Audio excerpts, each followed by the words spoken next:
Assalamualaikum warahmatullahi wabarakatuh. Kali ini saya akan mencoba memasang Windows 11 di HP Xiaomi Redmi Note 9 Pro yang biasa disebut penyedot debu. Iya, kalian gak salah dengar, Windows 11 di HP Android.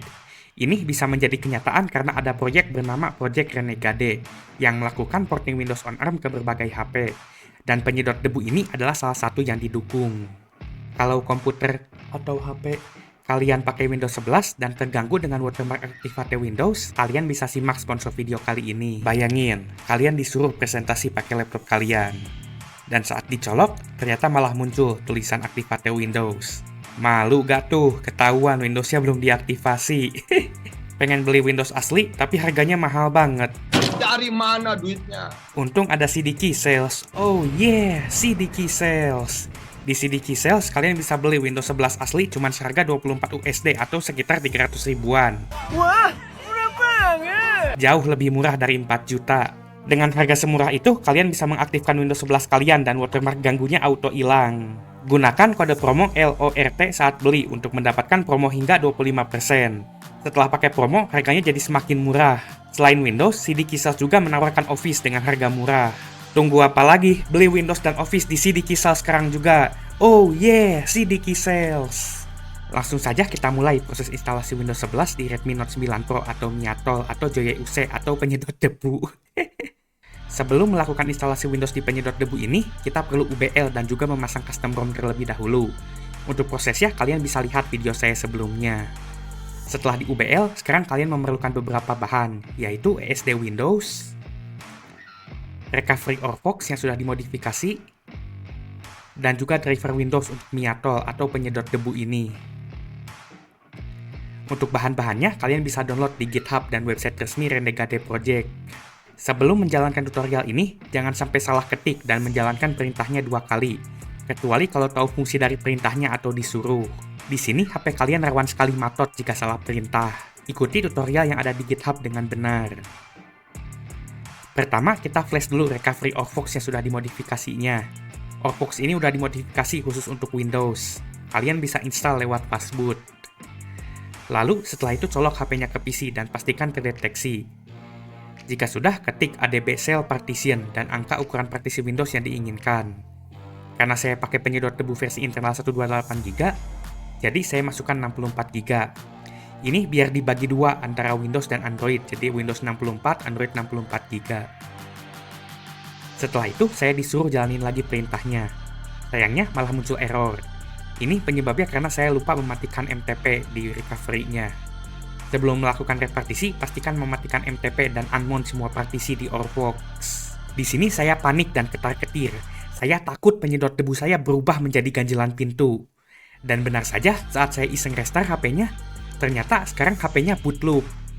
Jadi saya auto ganteng. Akhirnya saya secara terpaksa mencoba menjalankan perintahnya lagi. Saya agak-agak takut di sini karena katanya nggak boleh. Tapi untungnya sekarang sukses dan saya bisa menghirup udara segar lagi. Namun setelah di restart ternyata tetap saja boot loop. Katanya ini tuh harusnya masih bisa booting ke Android. Untuk langkah terakhir, saya coba format data. Mungkin alat tadi cuma partisi aja. Dan setelah format data, akhirnya HP ini bisa booting lagi ke Android. Tentu saja datanya hilang semua karena proses repartisi tadi itu menghilangkan semua datanya. Langsung saja kalian lanjut ke proses OOBE-nya seperti biasa. Sekarang HP ini terbagi internalnya, kurang lebih 64GB buat Windows dan sisanya buat Android. Selanjutnya kita akan lanjut ke proses install Windows-nya. Sayangnya proses ini perlu Windows, jadi saya harus restart dulu dari Linux ke Windows. Selanjutnya, saya perlu nge-mount partisi Windows di HP-nya dengan perintah adbcell msc. Dan saat saya coba, gak work. Ternyata saya harus masuk dulu adbcell-nya, lalu ketik msc, dan ini baru bisa. Jika sukses, maka akan ada 2 harddisk muncul, dengan nama WinMi Atoll dan ESP Mi Atoll. Setelah itu, kalian perlu mount WinMi Atoll ke drive letter X dan ESP Mi Atoll ke drive letter Y, pakai aplikasi DiskPart bawaan Windows.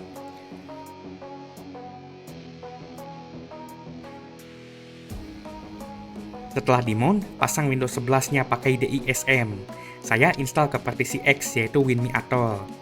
Ini tuh prosesnya bakal lama banget seperti install Windows. Ya, karena ini emang install Windows ya. Setelah Windows terpasang, selanjutnya kita perlu pasang driver Mi Atoll atau Redmi Note 9 Pro. Sayangnya, saat saya coba pasang driver, saya disuruh pasang .NET 8.0 dulu sebelum bisa jalanin alatnya. Jadi saya pasang dulu .NET-nya. Tapi setelah itu drivernya sukses terinstall. Selanjutnya, saya perlu pasang UEFI dan juga ubah-ubah dikit settingannya sesuai tutorial. Yang pasti kita perlu aktifkan test mode karena drivernya itu unofficial. Kalau sudah, saya bisa masuk ke fastboot untuk flash boot IMG UEFI-nya dan mengubah HP ini menjadi Windows yang awalnya Android. Setelah nge-flashnya sukses, kita langsung saja restart. Sekarang kita akan mencoba booting ke Windows.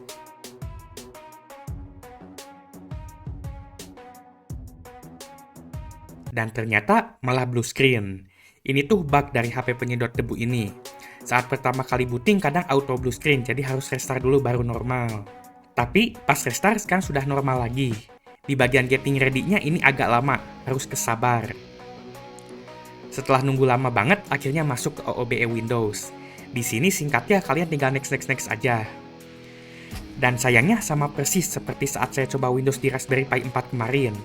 Saya harus ngegaca di bagian koneksi internetnya karena di fitnah nggak ada koneksi internet mulu, padahal ada. Kalian bisa lihat video saya install Windows 11 di Raspberry Pi itu di channel saya. Setelah mencoba terus dan ngegacanya hoki, akhirnya saya bisa lanjut ke bagian OOBE selanjutnya. Dan yang saya rasakan ini tuh jauh lebih smooth daripada Raspberry Pi 4. Ini tuh karena penyedot debu ini tuh ada driver GPU-nya. Tentu saja kita bakal diminta akun Microsoft. Untungnya bisa di-skip dengan cara masukin huruf G di emailnya dan juga di passwordnya. Dan setelah proses OOBE-nya beres, kita bakal dibawa masuk ke desktop Windows 11. First impression saya pakai Windows 11 di penyedot debu ini, performanya agak nge-lag. Tapi kalau dibandingin sama Raspberry Pi 4 itu udah seperti langit dan bumi. Di Redmi Note 9 Pro ini jauh lebih lancar. Karena HP ini memiliki RAM 8GB, memiliki jenis core yang lebih baru dan lebih banyak, penyimpanannya lebih cepat, dan yang paling pasti, driver GPU-nya itu ada. Kalian bisa juga colok mouse dan keyboard ke HP-nya menggunakan USB OTG dan USB Hub. Di sini saya pakai USB Hub dari PX. Ini adalah USB Hub Type-C yang powered. Jadi bisa sambil ngecas HP-nya juga. Tapi kalian nggak bisa lihat ini HP-nya ngecas atau enggak. Nanti bakal saya bahas kenapa. USB Hub-nya ini ada port HDMI. Tapi Redmi Note 9 Pro ini masih USB 2.0 port USB-nya dan nggak support HDMI out. Jadi kalian nggak bisa colok ke monitor atau ke TV. Kalian bisa lihat review USB Hub PX ini di channel saya. Selanjutnya, saya akan memasang Atlas OS di HP-nya. Alasannya agar Windows-nya lebih ringan dan juga menghilangkan sebagian dari spy-spy Microsoft-nya. Untuk cara installnya ini sama persis seperti install Atlas OS di komputer biasa. Tinggal download alatnya dan bahannya, udah itu ikutin tahap-tahapnya di aplikasinya. Setelah sukses, Atlas OS akan terpasang. Dan sekarang Windows 11 di HP ini semakin ringan dan bisa lebih lancar saat dipakai. Perlu diketahui, Atlas OS ini tuh bisa mematikan beberapa fitur seperti printer dan Bluetooth. Jadi kalau kalian masih butuh fitur tersebut, jangan di-disable. Kalian bisa lihat video saya memasang Atlas OS di channel saya. Atlas OS ini tuh gak ada hubungannya sama Atlas merek sarung. Sekarang kita sudah siap untuk melakukan tes performa HP penyedot debu ini saat dipasang Windows. Untuk browsing, hampir semua browser sudah mendukung ARM64 secara native. Jadi performanya akan jauh lebih lancar.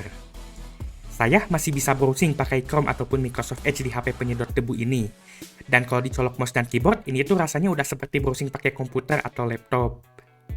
Hampir semua situs lancar, seperti searching Google, Facebook, ChatGPT, dan juga YouTube. RAM 8GB dan juga GPU di HP ini sangat membantu, gak kayak di Raspberry Pi 4 kemarin yang nge-lag brutal banget.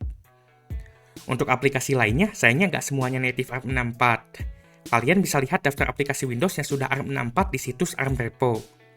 Di situs ini kalian bisa mendownload aplikasi Windows versi ARM yang bakalan lebih lancar daripada versi x86-nya. Untungnya sekarang sudah mulai banyak aplikasi yang mendukung ARM64 secara native. Untuk rekam layar dan streaming, OBS ada versi ARM64-nya walaupun unofficial. Dan saya kaget performanya ini cukup lancar. Mungkin kapan-kapan saya bakal coba live pakai HP ini. Dan untuk penggunaan ngoding, sekarang VS Code sudah ada versi ARM64-nya, dan saya bisa ngoding ringan cukup lancar. Saya bisa bikin koneksi .php dengan lancar. Jadi saya bisa jadi Wang Dev handal dengan modal HP ini. Singkatnya, untuk aplikasi native rata-ratanya berjalan dengan lancar, tapi kalau yang X86 agak-agak nge-lag karena harus emulasi. Ditambah performa penyedot debu ini juga agak bagus-bagus banget. Snapdragon 720G ini kurang lebih performanya sama seperti Snapdragon 7C yang dibuat khusus untuk PC Windows on ARM. Dari performanya, ini kalau dibandingin sama Snapdragon 860 yang dipakai Poco X3 Pro si Raja Matot, single core-nya itu mendekati, tapi multi-core-nya beda jauh, karena Raja Matot A76-nya ada 4 biji, sedangkan penyedot debu cuma 2 biji. Untuk gaming, sayangnya hampir semua game itu cuma di-compile untuk prosesor X86 seperti Intel dan AMD. Jadi, prosesor Snapdragon yang pakai ARM harus melakukan emulasi atau cosplay menjadi X86 untuk menjalankan game tersebut. Efek samping dari emulasi ini, aplikasi X86 akan berjalan jauh lebih lambat jika dijalankan di ARM. Jadi kemungkinan besar rata-rata game yang akan dijalankan ini tuh udah pasti nge-lag. Untuk Half-Life 1, performanya nge-lag banget. Sedikit lebih lancar daripada Redmi Raspberry Pi 4, tapi tetap saja nge-lag banget. Padahal ini tuh game zaman Majapahit. Sepertinya Half-Life 1 itu anti banget sama yang namanya prosesor arsitektur ARM. Untuk Stumble Guys, ini seperti langit dan bumi kalau dibandingin sama Raspberry Pi 4. Dengan setting bawaannya, saya bisa main Stumble Guys dengan cukup lancar dan juga playable. Performanya ini tuh mirip seperti saat saya coba main game ini di laptop Core i3 Gen 2 pakai GPU Intel HD kemarin. Tapi Redmi Note 9 Pro ini sedikit lebih gak stabil frame rate-nya. Ya, mungkin ini karena CPU-nya yang kurang bagus buat emulasi X86 karena ini CPU ARM aslinya.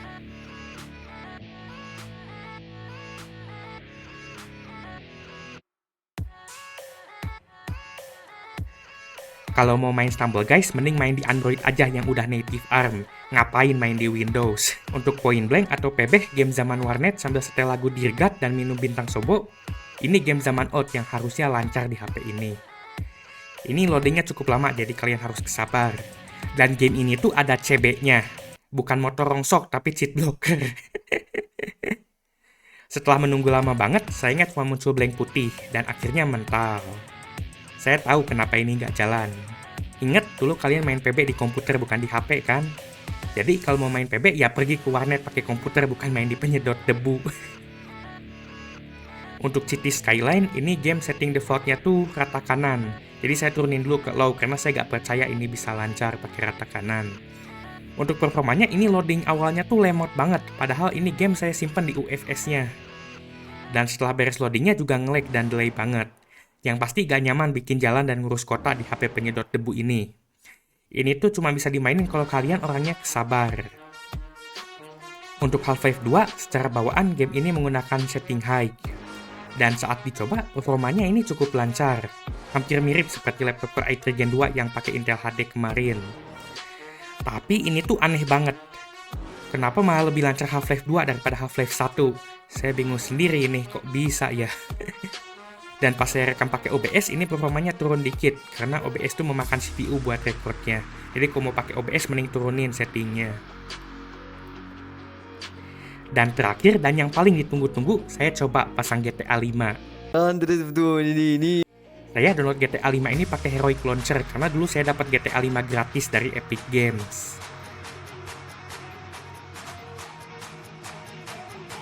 Sayangnya pas saya coba login ke Rockstar Launcher, malah mental mulu gak bisa. Usut punya usut, ternyata semua yang pakai Windows on ARM kena masalah yang sama. Ini tuh akal-akalan Rockstar karena mereka disogok sama Intel atau enggak AMD biar Snapdragon di PC gak laku. Sengaja dibikin gak bisa main GTA. Jadi saya terpaksa harus pakai cara Pak Tani. Dan setelah pakai cara bawah tanah, akhirnya saya bisa masuk ke gamenya. Setelah masuk ke gamenya, muncul glitch dan juga agak-agak nge-lag. Tapi saya sendiri kaget ini. Ini bisa ya jalan. Ini kok bisa jalan sama sekali ya di HP ini.